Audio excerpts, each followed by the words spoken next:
Well, you heard the Prime Minister on our program this morning. He thinks he's always been underestimated and can win this election. What do you think? Well, this election will be very competitive. It will be very close. The polls are indicating that federal elections in Australia are almost always very competitive and very close. I think as we get closer to the election, though, the choice is going to be clear. It is either going to be a returned Albanese-Labor government in minority in some form of coalition with the Teals and the Greens, or it will be a Dutton Coalition majority government. I think that's the only two choices that are likely to be available to the Australian people on election day. And if they do want to get our country back on track, if they do think they cannot afford another 3 years like the last three, then the only choice is a change of government, and that's by voting for your coalition candidate.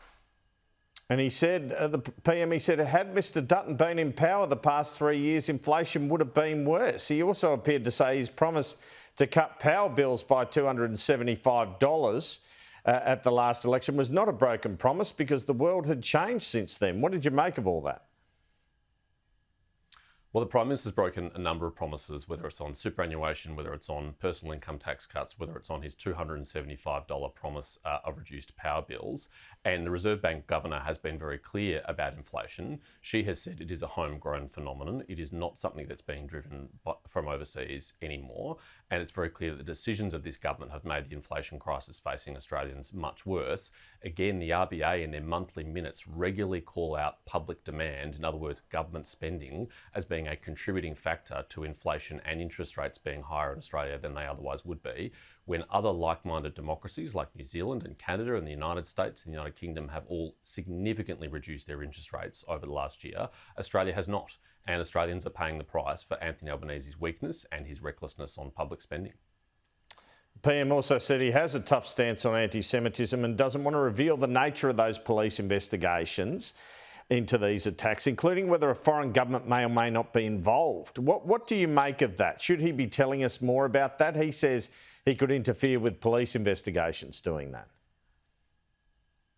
Andrew, if this has been a tough response, I'd hate to see what a weak response would look like. It took the Prime Minister 15 months before he was willing to finally call a National Cabinet meeting, and the only outcome of that National Cabinet meeting was a new database. Well, I don't think a new database is going to strike fear in the hearts of people who are out there firebombing synagogues, cars and childcare centres, and frankly we need a much tougher response. Now, if it is true that a foreign government or a transnational terrorist organisation has been funding these attacks in Australia, it's an even bigger failure of leadership by the Prime Minister. It would be our greatest peacetime domestic security crisis that he's allowed to fester on his watch, and it is still a major failure if there's no foreign component of it, and I've not seen any evidence that there is, and it is just domestically originated, homegrown domestic terrorism targeting the Jewish community.